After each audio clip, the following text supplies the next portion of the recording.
Alhamdulillah, segala puja-puji dan syukur kehadirat Allah Subhanahu wa taala, dan juga tidak lupa salawat dan salam kehadirat baginda Nabi besar Muhammad sallallahu alaihi wasallam serta keluarganya, sahabatnya, juga umatnya yang senantiasa istiqomah sampai akhir zaman.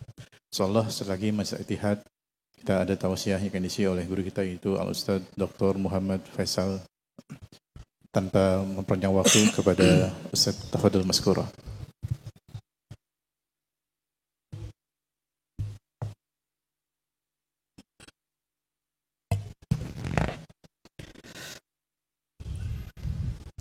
Bismillahirrahmanirrahim. Assalamualaikum warahmatullahi wabarakatuh.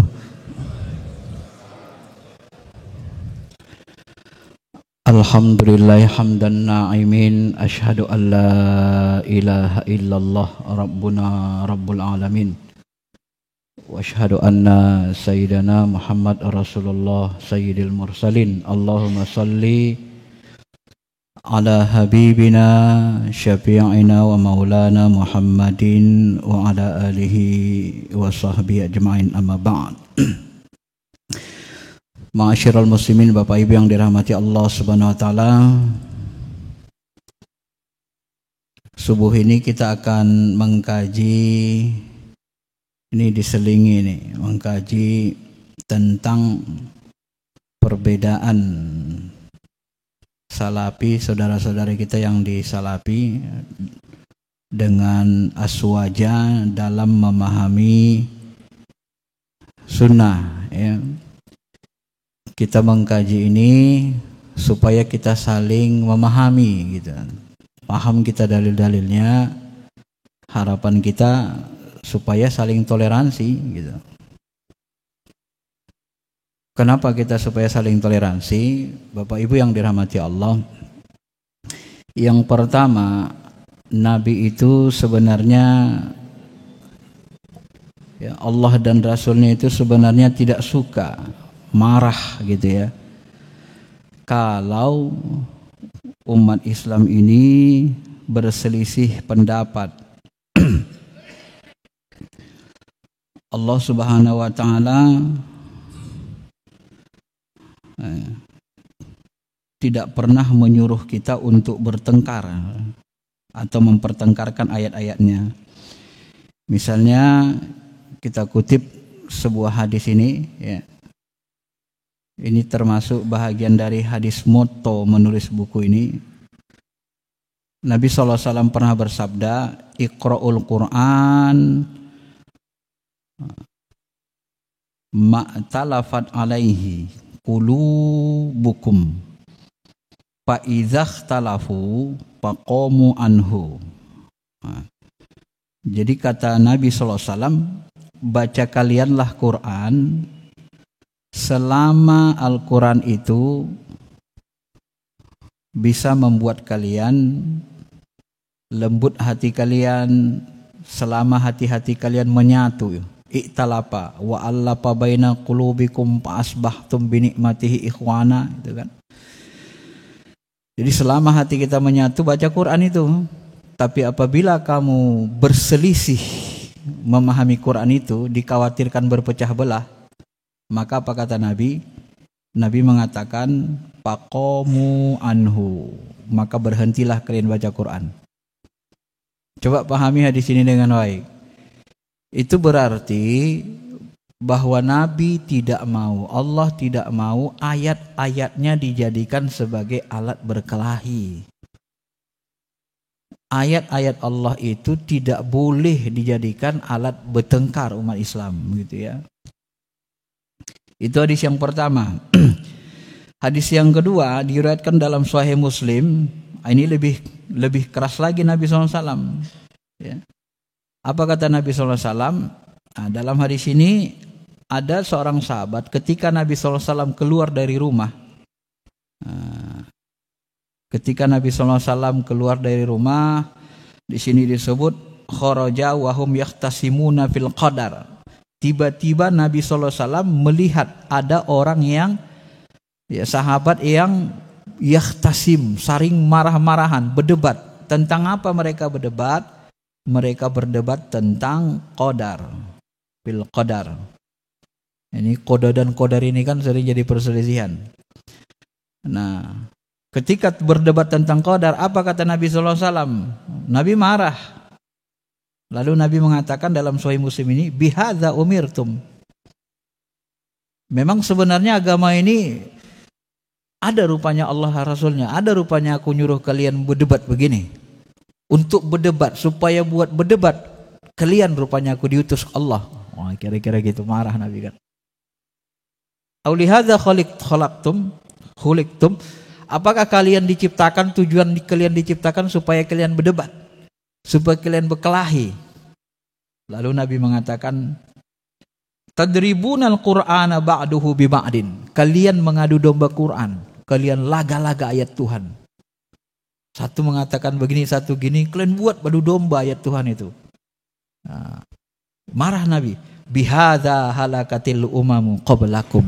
Tahukah kalian, disebabkan hal seperti inilah umat-umat dahulu itu binasa, karena menjadikan ayat-ayat Allah itu alat debat, berkelahi. Nah, ini marah Nabi SAW, Pak. Ya. Nah, ini termasuk latar belakang kita supaya kita ini tidak menjadikan ilmu agama ini, Al-Quran, apalagi sunnah ini, hadis ini sebagai alat debat buat berkelahi. Nggak boleh. Kenapa? Karena tugas setan itu adalah al-adawah wal baghdad.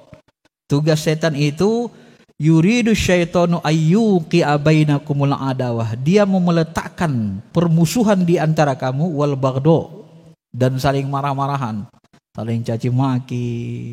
Dia mau merusak kalbu kita kan. Maka ini Nabi Muhammad SAW sangat murka. Allah juga enggak suka. Oleh karena itulah Nabi sendiri ketika sahabat itu berbeda pendapat memahami perintah Nabi, bagaimana sikap Nabi? Ini ada dalam Sahih Bukhari, satu kejadian peristiwa. Nah, ini dijelaskan. Nabi SAW bersabda kepada sahabat, la yusalliyanna ahadal asar illa bi bani Quraizah. Nah, itu kan. Jangan kalian sholat, jangan salah seorang kalian sholat asar kecuali setelah sampai ke perkampungan Bani Quraizah. Ini di Bukhari. Jadi perkampungan Bani Quraizah ini diisi oleh orang Yahudi Bani Quraizah yang berkhianat, sekitar 1.000 orang, nanti dihukum mati oleh Sa'ad. Bapak Ibu yang dirahmati Allah, Nabi mengatakan berpesan, waktu itu memang Jibril datang, ya Rasul, apakah kau mau mengalah? Mau menyerah katanya. Ya Jibril, kayaknya aku gak kuat nih. Aku mau nyerah katanya. Jangan, malaikat sudah turun bantu. Aku akan membuat mereka gentar. Perintahkan sahabatmu berangkat ke Bani Quraizah. Maka Nabi katakan, berangkat ke Bani Quraizah. La yusalliyanna ahadul asar illa pi Bani Quraizah. Cepat kalian berangkat ke Bani Quraizah dan jangan kalian sholat asar kecuali setelah sampai perkampungan Bani Quraizah. Oh, maka bergegaslah sahabat. Di tengah jalan tiba waktu asar. Begitu tiba waktu asar, mulai sahabat ini pecah. Beda pemahaman. Oh, yuk sholat asar dulu kita yuk. Kenapa? Ya nggak mungkin. Kalau kita nanti di Bani Quraizah, ini nggak bakalan kecapai. Jaraknya masih jauh. Bakal kelewatan asar. Nanti kita nggak bisa sholat asar lagi. Maka sebagian sahabat sholat asar. Nah, yang satu lagi memahami secara tekstual pesan Nabi. Kalau tadi kan kontekstual. Dalam pemikiran sahabat itu gak mungkinlah Nabi menyuruh kita mendurhakai Allah. Ya kalau sudah datang waktu sholat, perintah sholat, ya sholat dululah kan begitu. Tapi yang satu lagi, kubu yang sahabat ini mengatakan, pokoknya, ini kan dah kok pokoknya gini kan agak susah kan. Pokoknya kalau tidak sampai Bani Quraizah, jangan sholat asar. Wah, ini tekstual namanya. Memahami secara tekstual. Kenapa? Karena pesan Nabi gitu. Jangan kalian sholat asar sebelum sampai perkampungan Bani Quraizah. Yang satu lagi memahaminya kontekstual. Maksud Nabi itu cepat ke sana. Buru-buru bergegas. Ya. Jadi pas di sana sampai asar kita sholat asar di sana gitu. Ternyata nggak tergapai gitu kan. Lalu yang satu lagi mengatakan pokoknya jangan sholat asar sebelum sampai Bani Quraidah. Akhirnya yang satu sholat, kubu yang lain berangkat terus. Berselisih mereka. Sampai ke Bani Quraidah, yang satu sudah sholat asar, yang kubu sahabat lainnya ini sholat asarlah mereka waktu maghrib. Sebahagian telat ngambil wudunya sholat asar waktu isya. Coba, sah nggak itu? Lalu dilaporkan ke Nabi. Apa jawab Nabi coba? No comment. Itu hadis sahih Bukhari. Nabi tidak mau menyalahkan salah satu kubu. Kenapa kita suka kali menyalahkan ulama? Sahabat berbeda memahami hadis Nabi, perintah Nabi. No comment. Ya. Tidak ada. Kamu udah tahu asar, nggak bakal tergapai, malah nunggu lagi asar, sholat asar sampai waktu maghrib sampai itu. Gimana sih akal kamu? Ada Nabi yang ngomong gitu? Enggak. Karena masing-masing sahabat ini niatnya mau mentaati Allah dan Rasul. Memahaminya saja, niatnya ikhlas. Hatinya, kolbunya sama-sama ikhlas. Cuma yang satu kontekstual, memahaminya, satu lagi tekstual. Segitu kemampuan akal sahabat itu terpecah begitu. Nah umat ini pun pasti begitu. Gitu. Maka dari sini kita pahami, Nabi itu tidak mau menjadikan Al-Quran, Sunnah itu sebagai alat tengkar, berkelahi. Karena itu merusak kolbu kita. Nah bagaimana supaya tidak jadi alat tengkar? Ya kita saling memahamilah. Nah, apa yang mau kita pahami? Ya kita lihat kan ini berbeda nih secara umum. Salafi dengan Ahlus Sunnah secara umum beda dalam memahami sunnah. Kok bisa beda memahami sunnah bid'ah? Di mana letak bedanya? Kan gitu. Nah, kita mau lihat dulu letak bedanya di mana. Ini kita mau kaji ilmunya. Ya. Yang pertama Bapak Ibu yang dirahmati Allah, setelah saya coba membaca referensi Salafi, ternyata definisi sunnah agak beda kita dengan mereka Ahlus Sunnah itu dan Salafi. Ya. Kalau secara bahasa ini definisi sunnah, jalan yang biasa dia lalui. Tapi kalau menurut istilah, nah kalau dalam ilmu hadis sunnah itu disepakati ulama, seluruh ulama hadis, ulama sunnah sepakat. Definisi sunnah itu adalah perkataan, perbuatan, takrir Nabi. Nah, sebagian ulama menambah dengan sifat Nabi. Pokoknya yang dikatakan, diperbuat, ditakrir Nabi itu sunnah. Nah ternyata saudara-saudara kita yang di Salafi, mereka punya definisi beda. Di mana bedanya? Mereka bawa definisi sunnah itu ke ilmu akidah. Mereka katakan ulama salaf itu sebenarnya mendefinisikan sunnah itu. Ini kata salah satu tokohnya di Indonesia. Ya. Menurut ulama salaf, kata beliau, sunnah itu adalah petunjuk yang dilaksanakan Rasulullah SAW dan para sahabatnya, baik tentang ilmu, etikat, perkataan maupun perbuatan. Beda kan? Yang satu lagi dalam kitab Kun Salafiyan Alal Jaddah, nah ini yang sering dipakai saudara-saudara Salafi, mereka definisikan segala sesuatu yang sesuai dengan Quran, sesuai dengan sunnah Rasul dan para sahabat, baik berkaitan dengan akidah dan ibadah. Kebalikannya bid'ah. Coba. Beda definisinya kan? Nah makanya wajar, wong definisinya berbeda. Dibawa ke wilayah akidah. Nah menurut mereka, ini definisi ulama salaf. Cuma saya cari buku rujukannya ulama salaf mana yang ngomong kayak gini, sunnah itu. Gak ketemu saya. Mungkin kekurangan buku, Allah alam. Tetapi setahu kita, ulama salaf zaman sahabat belum ada ilmu definisi kan? Karena definisi itu ilmu mantik. Cari ulama sahabat belum ada yang mendefinisikan begini. Tabi'in nggak tahu saya. Tabi'in mana yang ngomong kayak gini definisi sunnah. Tapi kalau yang ini di kitab ulumul hadis manapun Bapak cari, Bapak buka buku ilmu hadis pasti ketemu ini. Sunnah itu adalah perkataan, perbuatan, takrir Nabi. Itu disepakati. Nah, jadi mereka membawanya ke wilayah akidah definisinya. Maka nanti, nah efeknya ketika sunnah dipahami ini, kalau ulama Ahlus Sunnah menghukumi sunnah ini pakai hukum yang 5. Nah ini beda kedua. Pakai hukum yang 5 dia. Tadi kan sunnah itu perkataan, perbuatan, takrir Nabi. Maka Ahlussunnah wal Jamaah secara umum ulama mazhab berhukum pakai hukum 5. Melaksanakan perkataan perbuatan takdir Nabi itu ada yang wajib, sholat wajib. Ada yang sunnah. Sunnah ini namanya mustahab, fadilah, tatawu, nafilah, ihsan. Itu sama, mirip Pak ya. Kadang-kadang disebut sunnah, fadilah, keutamaan, tatawu, amalan tambahan, mustahab yang disukai, nafilah, amalan tambahan yang dianjurkan, anjuran, atau ihsan, kebaikan tambahan. Nah itu sama, itu istilah dalam fikih, mirip-mirip itu ya. Jadi kalau sunnah itu anjuran, kalau kewajiban itu paksaan. Kalau nggak dilakukan dia ada hukumannya gitu. Lu kalau nggak sholat pukul 10 tahun umurnya. Kalau udah tua nggak sholat udah balik usir dari rumah. Boleh. Saya nggak mau ngasih makan bapak. Bapak nggak mau jadi hamba Allah. Nggak mau bersyukur. Boleh Pak.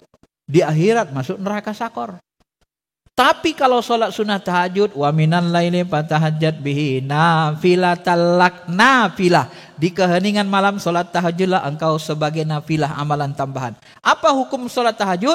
Sunnah muakkad. Kalau ditinggalkan sholat tahajud, berdosakah kita? Tidak. Kenapa tidak berdosa? Karena anjuran, karena tidak ada ancaman, karena tidak ada hukumannya, baik dari Quran maupun hadis sunnah. Nah, maka sholat sunnah sebelum subuh sunnah, ya. Puasa Senin Kamis sunnah, nggak ada ancaman neraka kalau ditinggalkan. Itu sunnah itu diteliti ulama usul fikih itu sama fikih, sehingga muncul kaidah hukum yang 5 ini. Mubah, sorban Nabi, berjubah Nabi, kata ulama usul mubah saja itu. Kenapa? Muncul dari sisi kemanusiaan. Kata Imam Hanafi, sunnah juga lah, sunnah zaidah, tambahan. Dia orang mencontoh Nabi, pasti ada rasa cinta lah. Maka dia contoh yang kecil-kecil, makan pakai 3 jari, dicontohnya. Itu kan karena cinta itu. Niat mencontoh itu tetap ada pahalanya. Namanya sunnah zaidah, sunnah tambahan saja. Kata Imam Hanafi. Tapi ulama usul fikih secara umum yang terbit dari sisi kemanusiaan Nabi, cara sisir Nabi, cara jalan, cara pakaiannya berjubah bersorban, itu tidak sunnah. Mubah dilaksanakan. Ada lagi sunnah Nabi makruh, mencium istri bulan puasa. Nabi pernah mencium Aisyah bulan puasa. Lalu sahabat melihat, ya Rasul boleh rupanya cium istri? Oh enggak, aku beda, kalian enggak boleh. Aku lebih kuat nahan dari kalian. Kalian nanti takut keterusan, batal puasanya. Umar bin Khattab pernah mencium istrinya bulan puasa, takut dia. Disusulnya Rasulullah, ya Rasul aku sudah buat maksiat ya Rasul. Ada apa Umar? Tenang sebentar, ada masalah apa? Ya Rasul, ini kan bulan puasa, tadi terciumku istriku. Karena ini bulan puasa, kan disuruh menahan hawa nafsu. Bagaimana menurutmu kalau kamu kumur-kumur, batal enggak puasamu? Enggak, samanya itu. Mencium itu sama dengan kumur-kumur. Nabi menggunakan kias analogi dalam ibadah mahdoh furu. Maka nanti ulama Ahlus Sunnah ada yang menggunakan kias dalam ibadah mahdoh furu sebagai dalil. Nah, itu analisisnya. Makruh, ya, termasuk nanti kalau aku meninggal, kuburkan aku di rumahku, di tanahku, kata Nabi. Jadi Nabi dikuburkan di mana? Di rumahnya, di tanahnya. Abu Bakar pun mengatakan setiap Nabi itu dikuburkan di tanahnya, di rumahnya. Bapak mau nggak bilang sama anak istrinya, di istriku sayangku, nanti kalau abang meninggal kuburkan di ruang tamu ya, di tanah ini ya. Repot kan? Nah, itu. Ada sunnah Nabi, perbuatan Nabi yang haram dicontoh. Apa itu? Nikah lebih dari 4. Haram. Ya Abdurrahman bin Auf, tahan istrimu 4, sisanya lepaskan. Itu ijma ulama. Ada ulama yang mengatakan boleh dari 4, ada, tapi ulama mazhabnya sudah hilang, nggak ada pengikutnya lagi. Namanya mazhab Zaud Jahiri. Masna 2 kali 2, 4. Wasulasa 3 kali 3, 9. 9 tambah 4, 13. Waruba'a 4 kali 4, 16. 13 tambah 16, 29. Istri boleh 29 orang. Nah, ini sangat tekstual. Daud Jahiri ini sangat tekstual Pak. Bapak kalau keluar dari rumah berangkat 2 langkah, 1 langkah keluar dari rumah musafir, boleh jamak kasar salat. Makanya yang terlalu tekstual itu ditinggal ulama, ditinggal umat. Dihidupkan Ibnu Hajam, nggak ada juga pengikutnya. Kenapa? Karena terlalu tekstual, tidak rasional. Mazhab-mazhab yang terlalu tekstual banyak ditinggal, termasuk Daud Zahiri. Bapak Ibu yang dirahmati Allah. Beginilah cara berhukum ulama sunnah wal jamaah. Jadi sunnah itu dihukumi dengan hukum yang 5. Pakai ilmu fikih, ilmu syariah, ilmu hukum Islam. Nah, saudara kita di Salafi, karena definisi sunnahnya begini, maka nanti cenderung mereka uniknya, kebalikannya kan disebut bid'ah. Maka nanti mereka menghukumi pakai sunnah bid'ah. Beda kan? Jadi beda lagi. Ini apa hukumnya Ustaz? Sunnah katanya. Itu sunnah Rasul itu. Jangan lakukan itu bidah. Jadi sunnah bidah. Padahal secara ilmu keislaman, sunnah bidah itu bukan hukum. Tapi mereka jadikan hukum dalam bidang akidah dan ibadah. Dalam akidah dan ibadah, hukumnya itu namanya sunnah bid'ah. Padahal sunnah itu tidak dicontohkan Nabi. Kalau tak dicontohkan Nabi, sebenarnya kalau tak contohkan Nabi kan bukan hukum. Hukum itu Pak, supaya mudah dipahami, isbatu syai' ala syai'. Hukum itu ada punishment-nya. Lu kalau nggak ngerjain dosa lu. Lu kalau ngerjain pahala lu. Nah itu kan hukum kan? Itu ada punishment. Wajib kalau nggak kerjain dosa. Sunnah kalau kerjain dapat pahala. Wah begitu. Ada reward-nya, reward punishment-nya ada, itu baru hukum. Tapi kalau tidak dicontohkan Nabi, apa itu bidah? Tak dicontohkan Nabi. Kenapa tak dicontohkan Nabi? Sebenarnya bukan hukum. Kita tidak mengerti kenapa mereka menjadikan sunnah bidah ini menjadi hukum. Saya belum tahu alasannya. Tapi dalam praktek mereka lebih banyak begitu, termasuk pengikut-pengikutnya kita lihat. Sunnah bidah, sampai-sampai nanti ada moge sunnah. Moge sunnah. Padahal Nabi gak pernah naik moge kan? Dibuat moge sunnah. Wallah alam. Bapak Ibu yang dirahmati Allah. Nah ini yang kedua ya. Kalau kita laca ini, definisi ini, ternyata makna dalam pandangan mereka bid'ah itu hanya ada dalam bidang akidah dan ibadah. Itulah kebalikannya disebut bid'ah. Kalau kita lacak ternyata ini pendapat Ibnu Taimiyah. Ya, membagi bid'ah hanya ada dalam ibadah dan akidah, itu pendapat Ibnu Taimiyah. Kita lacak hadis tentang bid'ah, sebenarnya awalnya bid'ah itu berawal maknanya bid'ah dalam bidang pemerintahan. Dibawa Asy-Syatibi ke ibadah mahdoh, dibawa Ibnu Taimiyah ke ibadah dan akidah. Dan diikuti oleh Salafi Wahabi. Coba kita lihat hadis ini ya, konteksnya. Konteks hadis ini bid'ah ini tentang pemimpin. Wa'adana Rasulullah sallallahu alaihi wasallam, kata Irbad bin Sariyah, Rasulullah memberikan wa'ajah, mau ijoh, pelajaran kepada Nabi kami SAW. Wajilat minhal qulub, membuat hati kami gemetar. Wazarafan minhal uyun, kami meneteskan air mata. Fakulna ya Rasulullah nasihatmu ini kok sedih sekali. Ya, karena mau itu temuada seperti nasihat terakhir Haji Wada. Nasihat terakhir. Fa'ausina, aku wasiatkan kepada kalian. Kata Rasul, usikum bitaqwallah, bertakwalah kalian kepada Allah.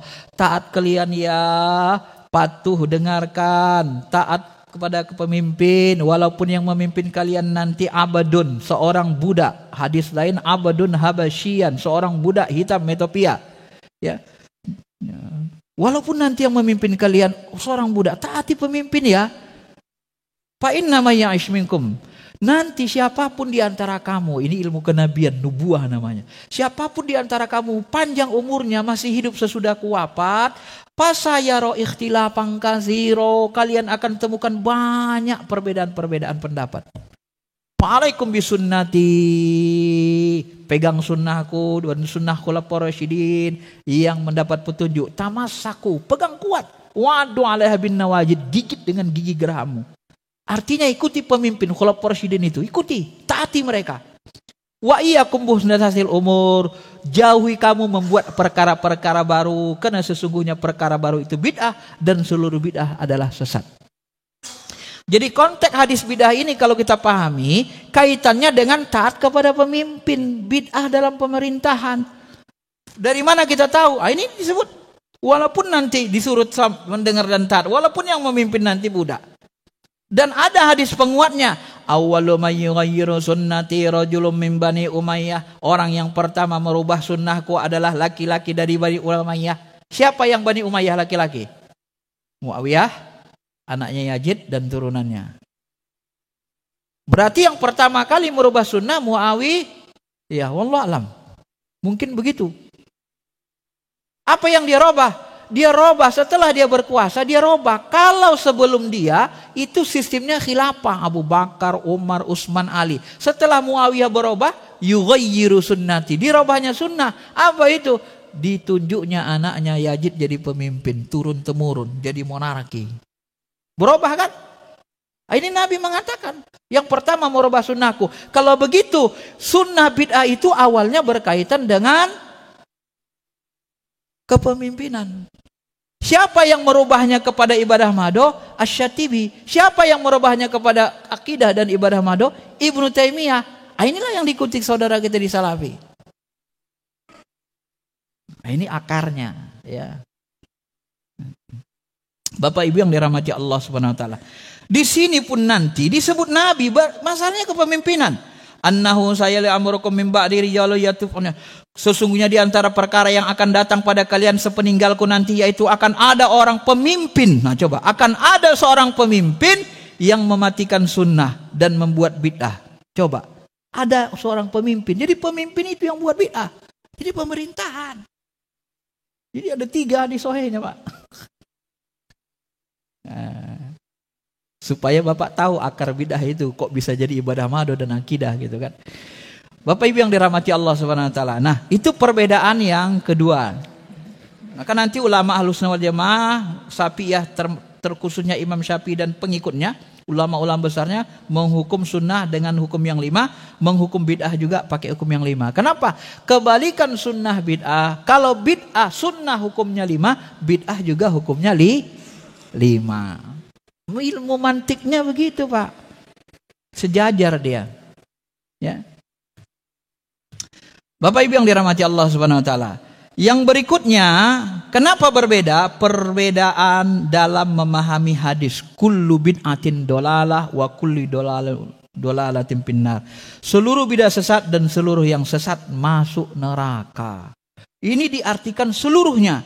Maka ulama-ulama besar Salafi sampai sekarang di Indonesia pengikutnya, ya, mereka tidak setuju kullu ini diartikan sebahagian. Pokoknya bid'ah itu seluruhnya sesat. Tidak ada yang hasanah. Tidak ada petunjuk hadis yang mengatakan hasanah. Seluruhnya berat, sesat. Baik, kita mencoba mengikuti pola pikir mereka. Seluruh bid'ah sesat. Tapi dalam prakteknya nanti, ulama-ulama besarnya nanti membagi lagi. Bid'ah menurut bahasa itu tidak sesat. Bid'ah duniawiyah, ini tidak sesat, boleh. Bid'ah agama yang sesat, bid'ah adat mubah. Loh, tadi katanya seluruh bid'ah sesat. Kok ada bid'ah duniawiyah lagi enggak sesat? Coba. Enggak istiqomah juga sebenarnya kan? Tadi katanya seluruh bid'ah sesat, enggak boleh dibagi-bagi, tapi mereka bagi-bagi juga. Ini bid'ah duniawiyah, ini bid'ah adat. Bahkan jangankan Salafi, Ibnu Taimiyah pun tidak istiqomah. Orang ulama besar yang pertama menafsirkan ini, kullu ini seluruhnya tanpa terkecuali dan menyalahkan pendapat Imam Syafi'i dan ulama Syafi'iyah, Ibnu Taimiyah. Siapa yang mengatakan makna ini sebahagian, maka dia bertentangan dengan perkataan Rasul, kata Ibnu Taimiyah. Tapi dia enggak istiqomah. Di mana enggak istiqomahnya? Ibnu Taimiyah bilang, bid'ah itu ada yang makruh. Asy-Syatibi pun begitu.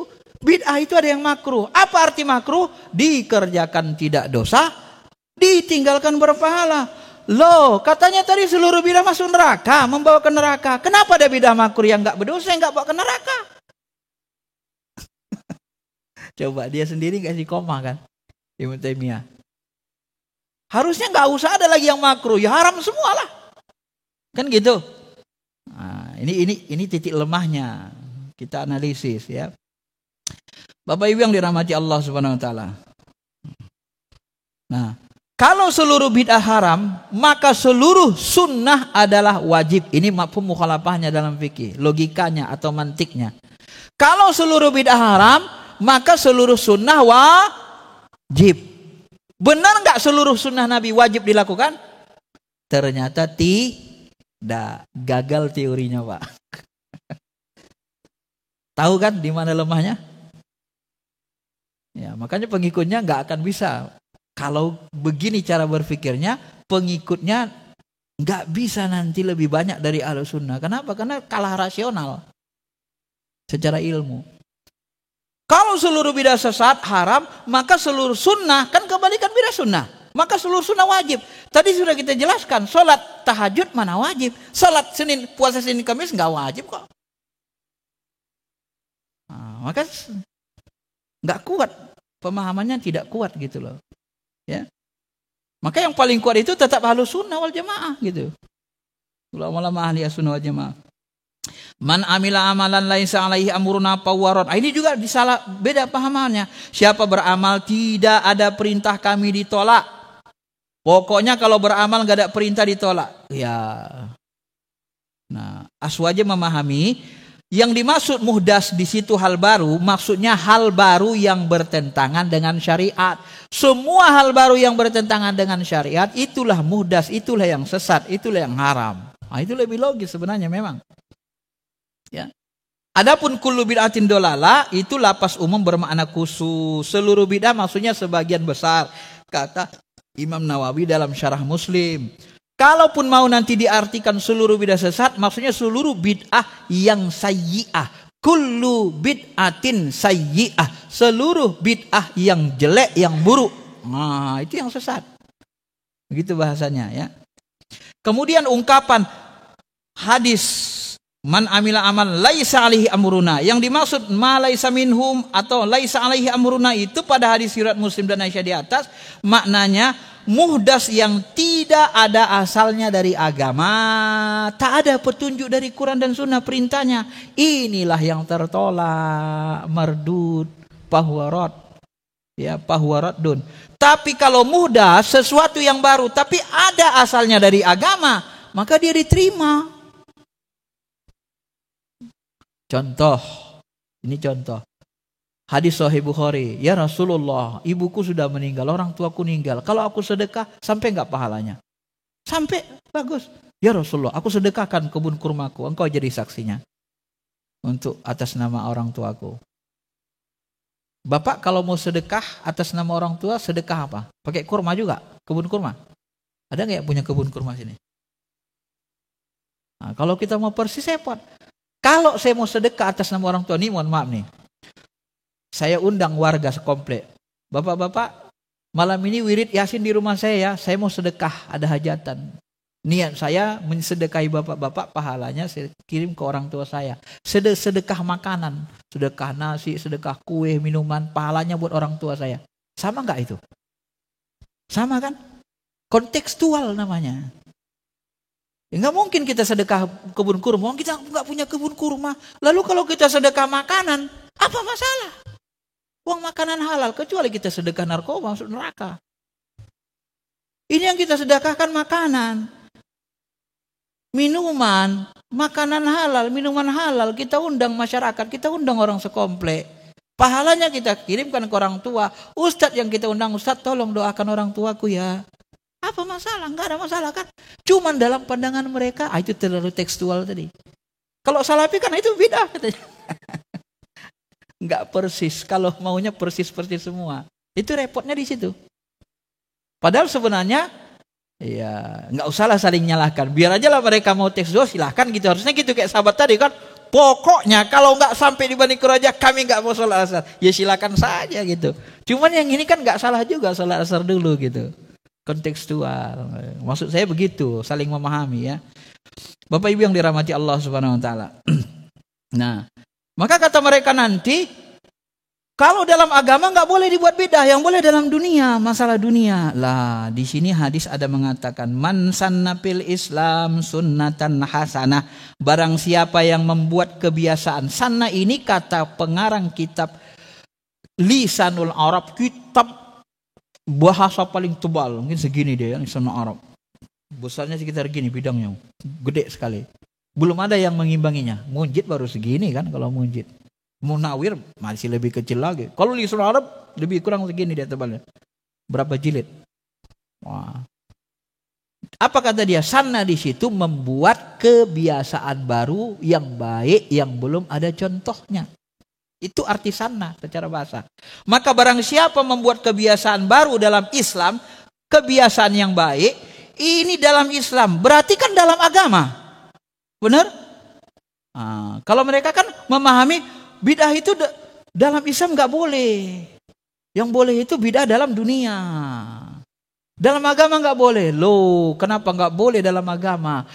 Menambah titik baris Quran, agama nggak? Ajan 2 kali Utsman, agama enggak? Umar bin Khattab mengumpulkan Quran sama Abu Bakar, agama enggak? Agama. Umar bin Khattab sholat tarawih 20 rakaat, agama enggak? Agama. Dicontohkan Nabi enggak sholat 20 rakaat tarawih? Tidak. Lalu mereka mengatakan, mengambil pendapat Ibnu Taimiyah, oh kalau Khulafaur Rasyidin, dia sudah disuruh Nabi diikuti. Wah, dia udah dapat legitimasi dari Nabi untuk diikuti. Ikuti Khulafaur Rasyidin. Loh, dalam kaedah hukum Islam syariah, mana ada kaedah kalau Khulafaur Rasyidin boleh membuat bidah sesat, kalau ulama lain tak boleh. Atau mentang-mentang dia Khulafaur Rasyidin pejabat, karena dia melakukannya bidah sesat jadi boleh. Kalau orang lain sesat, kalau dia enggak sesat. Mana ada kaedah hukum begitu? Kalau bahasa sederhananya, kalau mencuri pejabat, menteri, presiden, bupati, enggak berdosa. Yang berdosa itu kalau mencuri tukang ojek, karyawan, OB. Ada begitu hukum? Mana ada begitu hukum? Maka kalau bahasanya karena Umar bin Khattab sangat yakinlah itu tidak sesat, makanya dia berani melakukannya. Itu harus dianalisis. Karena dia yakin tidak sesat, maka dia sebut apa? Hadhihi nikmatul bid'ah. Ini adalah nikmat bid'ah paling nikmat. Oh, itu maksud Umar nih bid'ah menurut bahasa, kata mereka pula lah Ibnu Taimiyah. Lalu kita jelaskan, masa sahabat tidak ada ilmu definisi menurut bahasa, menurut istilah. Sahabat nggak kenal ilmu begitu. Ilmu mantik nggak ada zaman itu. Begitu Umar mengatakan bid'ah, ya dia maksudkan memang beda sama Nabi. Nabi nggak pernah 20 rakaat sholat tarawih. Memang bid'ah. Maka bid'ah sana itu nggak bisa dipungkiri, kata Imam Syafi'i. Nggak bisa dipungkiri, itu ada.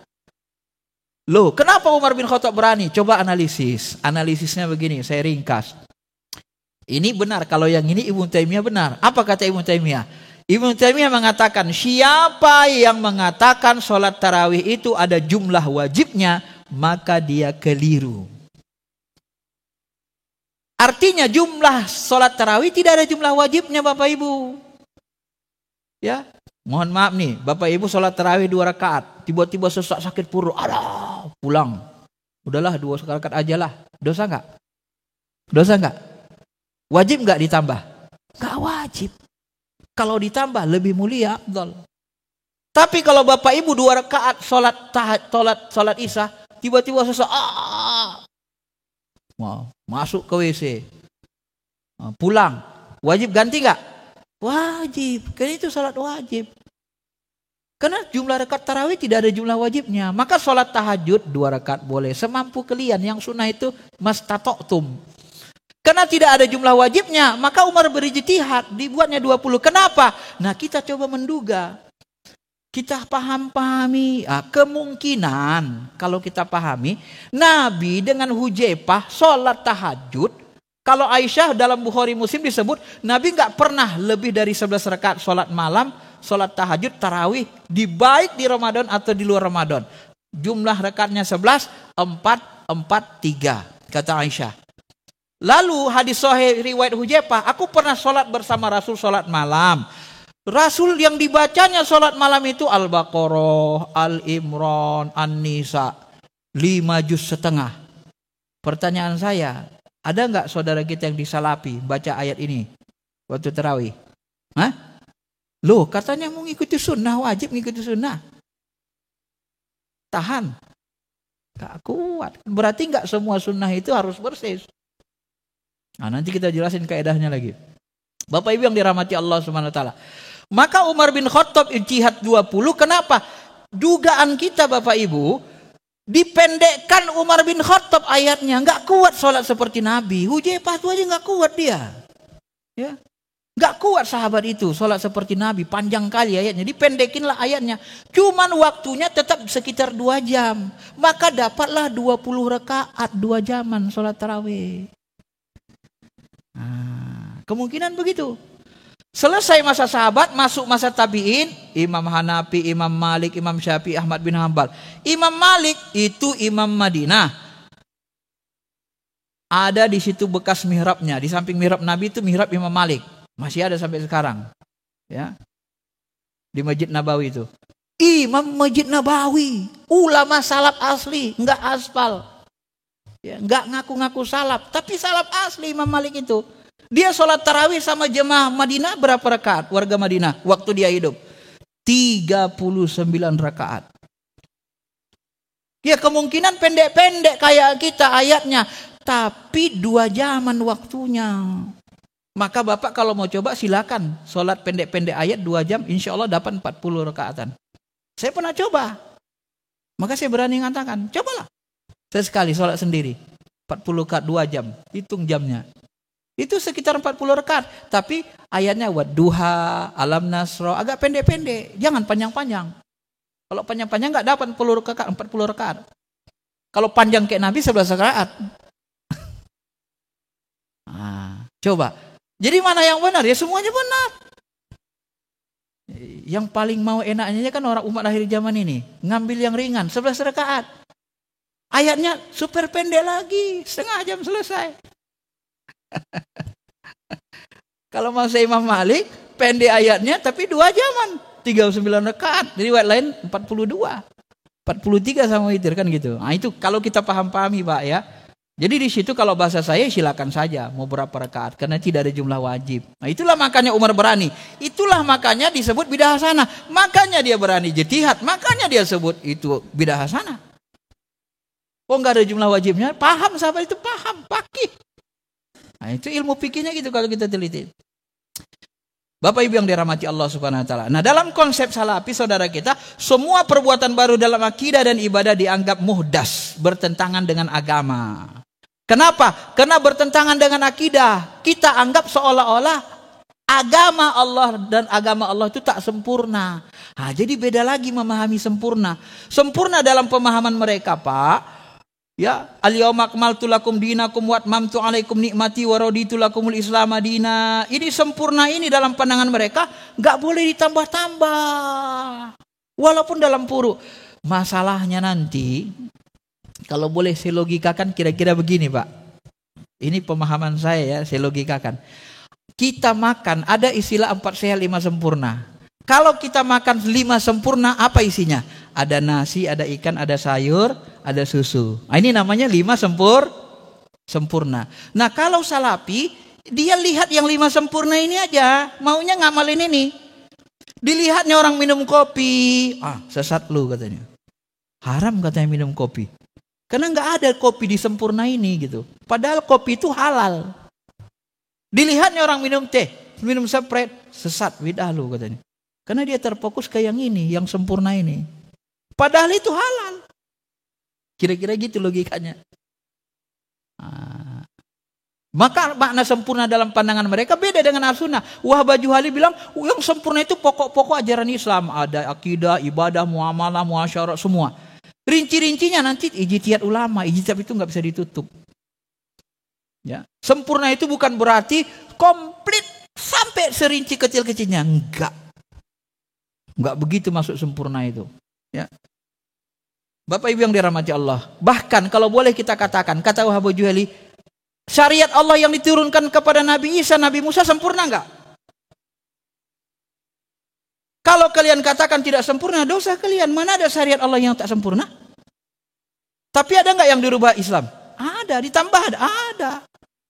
Semua syariat Allah itu sempurna. Cuma syariat sebelum Nabi itu berlaku lokal. Cuma syariat Nabi Muhammad berlaku seluruh manusia. Maka kaedah-kaedahnya udah sempurna, bisa merespon zaman, kata Bapak Juheli. Itu ulama tafsir, ulama syariah sekaligus. Jadi pemahamannya beda. Karena orang syariah ini banyak ijtihad hukum di dalamnya. Bapak Ibu yang dirahmati Allah Subhanahu wa taala. Nah, yang terakhir ya, ini termasuk perbedaan penting. Perbedaan memahami akhirnya nanti berbeda dalam memahami kaidah. Al-aslu fil ibadah tahrim hatta yadullu dalil ala ibadiyah. Asal dari ibadah haram sampai ada dalil yang membolehkannya. Nah, mereka sering berhenti di kaidah ini. Asal dari ibadah tauqifi haram, tak boleh ditambah-tambah, tak boleh dikurang-kurang.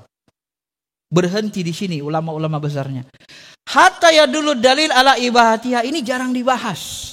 Sampai ada dalil yang membolehkannya, ini jarang dirinci, dijelasin secara rinci. Akibatnya ya berhenti di situ. Nah, itu susahnya. Contohnya gini, Pak. Habis subuh gini, Bapak sholat. Boleh nggak habis subuh tadi Bapak sholat sunnah? Sholat sunnah ba'diyah subuh, boleh? Haram, nggak boleh. Sholat sunnah sesudah subuh haram. Benar? Haram, dilarang Nabi, waktu terlarang. Di sana ada orang sholat subuh. Habis sholat subuh dia kemari mau dengar ceramah. Sebelum ceramah dia sholat tahiyatul masjid di situ. Habis tahiyatul masjid baru kemari dia dengar ceramah. Boleh nggak tahiyatul masjid dia? Boleh. Asal ibadah mado haram, nggak boleh ditambah. Sholat sesudah subuh itu haram, waktu haram sholat. Hatta yadullu dalil ala ibadiyah, sampai ada dalil yang membolehkannya. Tiba-tiba dia masuk masjid, ada dalil yang membolehkannya. Apa itu? Datang dalil lain, yaitu sunnahnya tahiyatul masjid. Nah, ini yang kurang dirinci sama saudara-saudara kita salafi, Pak. Makanya nanti membingungkan. Bapak Ibu yang dirahmati Allah, maka nanti mereka berprinsip kalau tak dicontohkan Nabi sesat dalam akidah dan ibadah. Dianggap mereka semuanya tauqifi sampai nanti. Nah, ini kan ibadah itu tauqifi, asal dari ibadah tauqifi. Tauqifi itu maksudnya Pak sudah fix, sudah baku, nggak boleh tambah, nggak boleh kurangi. Padahal yang tauqifi yang tak boleh ditambah, dikurangi, dirobah-robah itu adalah wilayah-wilayah wajib dalam akidah dan ibadah. Wilayah mubahnya boleh. Nah, ini nggak dijelasin juga. Kan sampai ada dalil yang membolehkannya. Nah, kalau ada dalil yang membolehkannya wilayah mubah boleh. Contoh, saya contohkan biar mudah memahaminya. Kalau kita berangkat haji, kita haji kemana perginya? Ke Mekah, Madinah. Boleh nggak kita haji di Monas? Sesat. Kenapa? Karena Mekah, Madinah tempat wajib haji. Kenapa wajib? Karena Nabi tidak pernah haji kecuali di Mekah, Madinah itu. Ada tempat-tempatnya. Ya. Kalau wukuf di mana? Arafah. Boleh nggak wukuf di Masjid Nabawi? Sesat. Karena wukuf itu tempat wajibnya di Arafah. Nabi tidak pernah merubahnya. Ibadah mado. Itu disepakati. Oke. Tapi ada tempat yang tidak wajib bagi ibadah mahdoh. Salat. Salat itu Nabi salat di mana? Di Masjid Nabawi. Wajib gak kita salat 5 waktu di Masjid Nabawi? Hah? Subuh ke Masjid Nabawi, balik kemari lagi. Zuhur balik ke sana lagi. Balik lagi kemari, asar sana lagi. Kuat. Duitnya aja kita gak kuat, Pak. Waktunya pun gak cukup 8 jam, ya kan? Gak bisa bernapas kerja kita dibuat. Kenapa? Apakah tempat sholat itu menjadi tauqifi? Ya enggak. Boleh dirubah-rubah? Boleh. Nah, ini yang kurang mereka rinci, Pak. Jadi disitulah nanti saya urai setelah mendalami ini karena waktunya sudah habis. Nanti ujung-ujungnya begini dia, Pak. Diteliti, muncullah teorinya nanti nih. Jadi tempat ibadah itu ada bentuk wajib, ada waktu wajib, jumlah wajib, cara wajib, tempat wajib. Itu yang tauqifi. Kalau nanti bentuknya mubah, tempatnya tempat mubah, waktunya waktu mubah, ya enggak tauqifi, boleh dirubah-rubah. Nah, kelemahan saudara kita di Salafi, mereka menganggap tauqifi semua, usul puruknya pun tauqifi semua. Padahal enggak semua tauqifi. Zakat itu yang tauqifi kewajibannya. Tapi kalau Bapak di Indonesia zakatnya pakai apa? Zakat fitrah. Pakai beras. Kenapa Bapak tidak zakat pakai kurma? Kurmanya tidak tauqifi, boleh dirubah. Karena yang tauqif itu zakatnya, paham? Jadi harus paham kita rincian. Memang orang fikih usul fikih ini aja kerjanya, Pak. Jadi tahu dia yang kecil-kecilnya itu tahu dia. Kalau salafi kan nggak dirincinya begini. Mereka pokok-pokoknya aja. Jadi kaidah usul fikih dibuat ulama usul fikih dipotong sama mereka gitu. Kayak terpotong. Pokoknya kalau ibadah barang nggak boleh tambah-tambah, nggak boleh dirubah-rubah, ya dirubah-rubah. Sholat kita berubah-ubah. Kenapa? Nabi dirubah-rubahnya tempatnya. Karena boleh. Tidak semua tempatnya itu tempat wajib. Bentuknya pun dirubah-rubah. Kalau Nabi sholat tarawih baca Al-Baqarah. Kalau kita tarawih baca apa? Baca apa tarawih? Baca juz 1 malam pertama, juz 2 malam kedua, juz 3. Ada nggak dicontohkan Nabi gitu? Mana ada? Boleh nggak dikerjakan itu? Boleh. Kenapa? Karena ayatnya itu bukan tauqifi, bebas kita milih loh. Ibadah madokah itu? Ibadah mado. Jadi jelaskan ke umat ini mana yang ibadah mado itu yang tauqifinya yang wajib itu. Bukan semuanya. Tauqifi. Paham, Pak? Nah, disinilah paham kita. Nah, ya, saya kira itu saja lah ya. Banyak lagi bedanya nih, cuma nanti nggak sempat waktu kita. Bagi Bapak Ibu yang mau beli buku ini silakan ya. Ini 361 halaman, lumayan besar lah. 16,5 kali 24. Harganya 100.000, impaknya. Kalau ada yang mau sedekah nanti, nggak apa-apa kita buat nanti. Beli 2 150.000, satu sedekahkan sama kawannya. Untuk dakwah ya. Assalamualaikum warahmatullahi wabarakatuh. Waalaikumsalam warahmatullahi Pak Ustadz, wabarakatuh. mohon pencerahannya.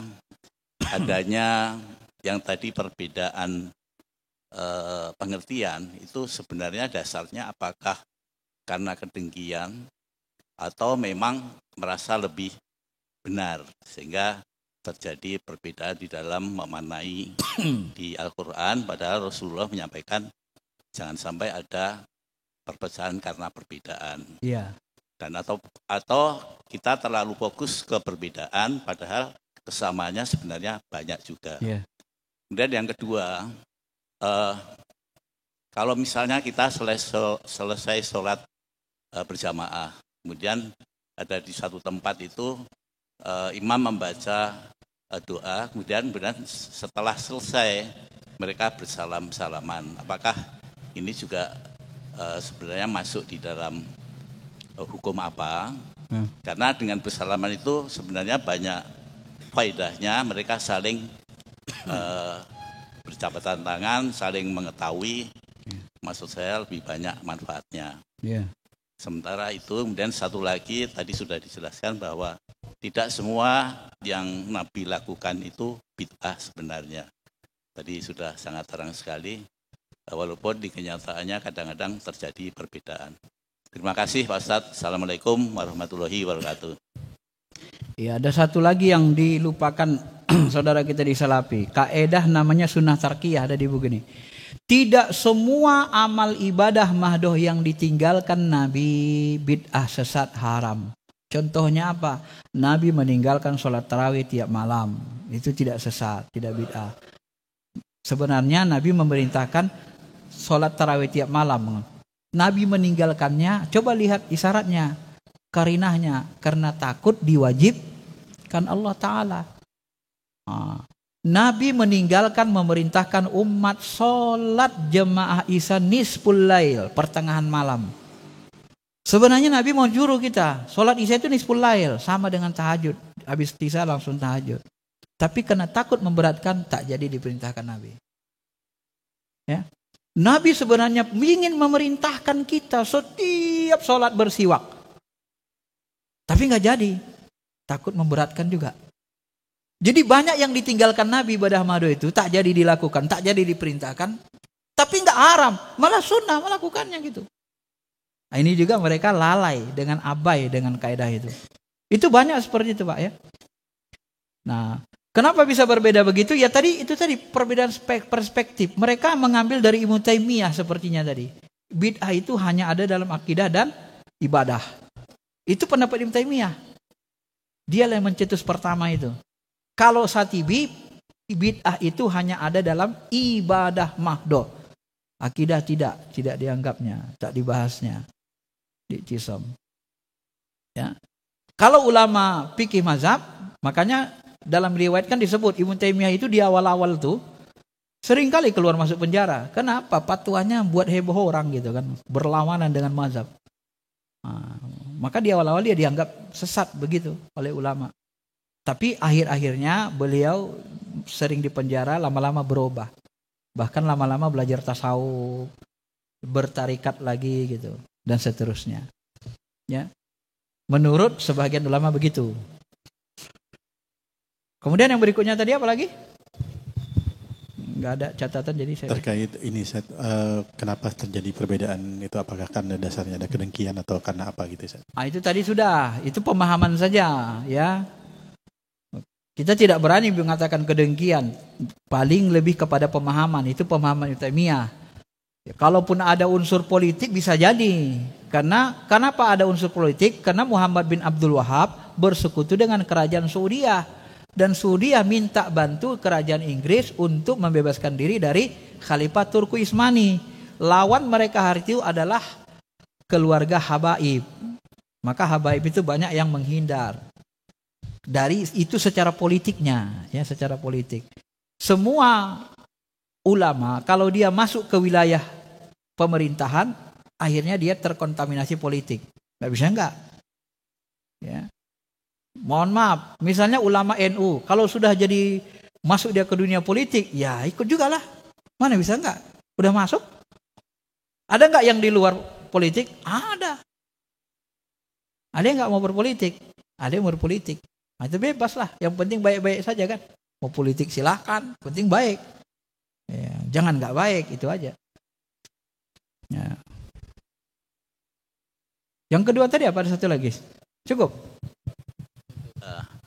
Satu Pak Ustadz, jadi setelah sholat berjamaah kemudian imam berdoa. Baik, dan setelah sholat jemaah ada hadis sahih mengatakan salah satu doa mustajab itu adalah fi kulli duburis sholat, di hujung atau di akhir sholat. Makanya ulama membuat itu.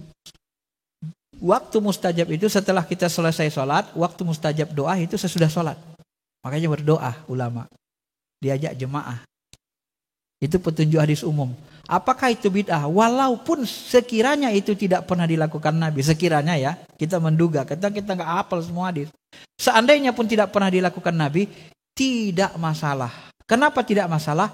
Karena berdoa di waktu itu tidak waktu haram. Kecuali Bapak berdoa di WC. Atau berdoa sambil lompat-lompat jerit-jerit depan orang ramai. Harus sesat. Ya. Kalau doa biasa tidak ada masalah. Kembalikan ke adat kebiasaan masyarakat saja. Termasuk salam-salaman. Ada orang mengatakan salaman itu bid'ah. Benar, tapi bid'ah hasanah, enggak ada masalah. Ada hadis perintah umum salaman. Siapa yang bersalaman maka berguguran dosanya sebelum dilepas tangannya. Itu kan hadisnya makbul, hasan. Ya. Maka setelah sholat, kadang-kadang masyarakat ulama kita ya bersalaman itu untuk menghapuskan dosa itu. Boleh nggak? Boleh. Kenapa? Waktu salaman, waktu sholat itu waktu mubah, bukan waktu haram. Yang haram salaman tuh Pak, ada waktu haramnya. Itu tadi nggak boleh. Makanya dalam fikih itu ada haramnya. Contohnya Pak, waktu haram. Bapak lagi ruku, tiba-tiba terlirik. Ini kan Bapak satu kampung sama aku kan? Wah, kapan Bapak datang? Ntar aja, lagi sholat. Iya Pak, ntar Pak. Ya. Haram, karena membatalin sholat. Maka ada mengatakan siapa yang menganggap salaman itu bagian dari sholat? Ya Allah, ini kan kurang paham fikih. Sholat itu dimulai dari takbiratul ihram, disudahi dengan sah. Kalau sudah salam, mana lagi sholat? Di luar sholat lah salaman tuh. Kenapa dibilang salaman bagian dari sholat? Sejak kapan? Kan udah ada definisi sholat. Berarti kurang belajar fikih Pak. Nggak paham definisi sholat itu apa. Pekerjaan yang dimulai dari takbiratul ihram dan diakhiri dengan Kalau sudah salam sudah berakhir sholat. Setelah salaman Bapak, setelah salam, boleh nggak Bapak buang angin? Waduh sesak. Boleh, tapi jangan depan orang ramai. Kedengaran bom melotopnya kan, kasihan orang ramai. Wih, Bapak itu nggak ada sopannya kan gitu. Buang angin, sesak udah keluar aja. Wong keluar aja boleh kok.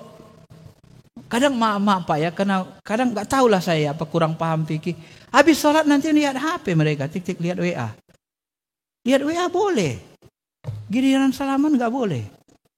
Lebih utama mana lihat WA dari salaman? Hah?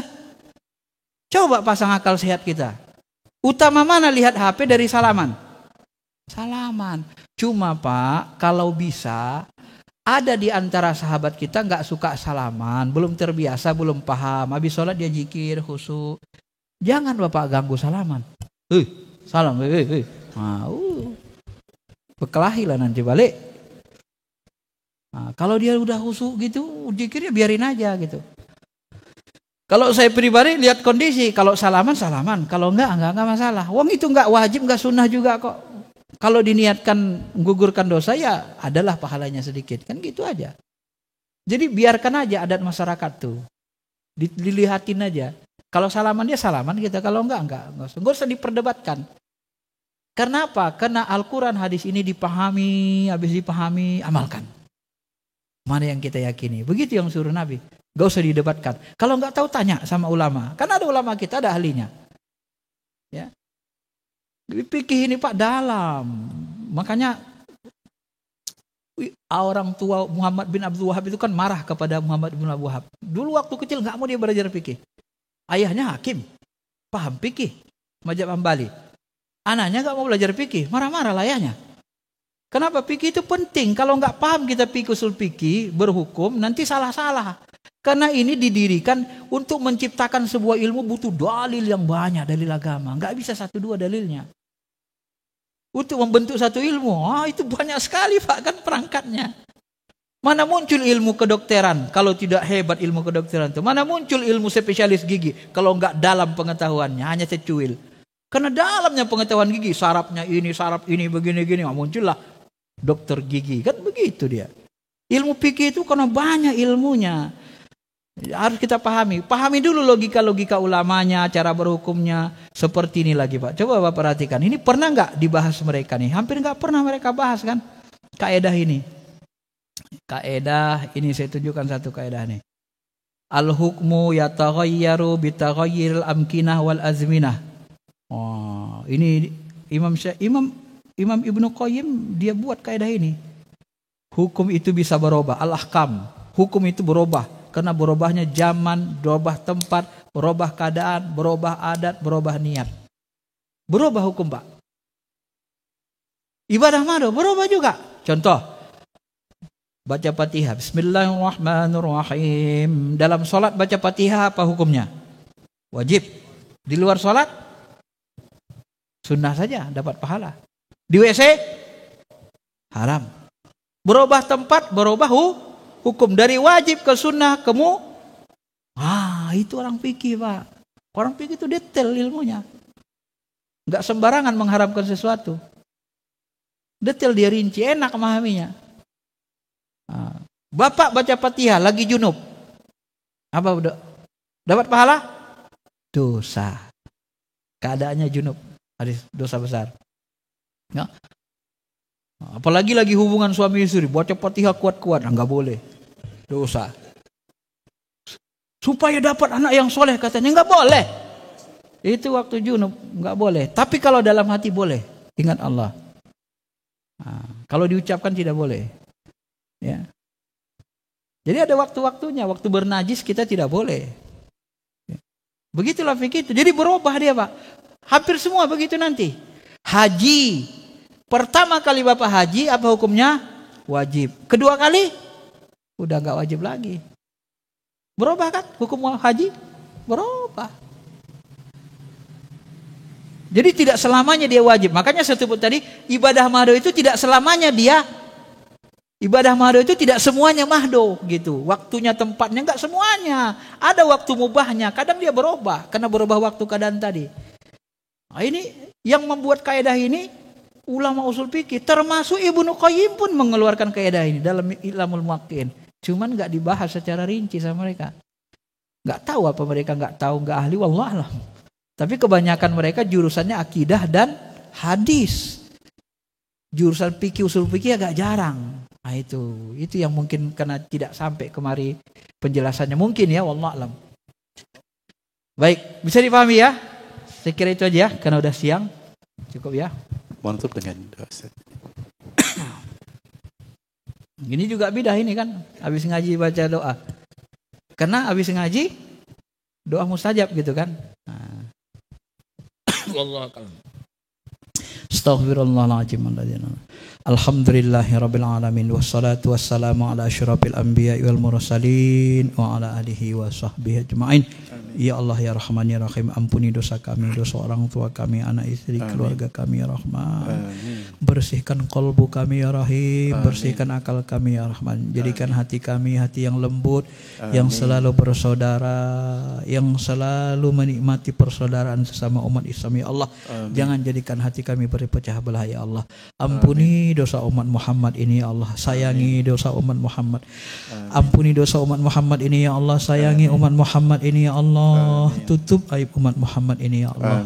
Ya Arhamar Rahimin. Terimalah segala amal ibadah kami.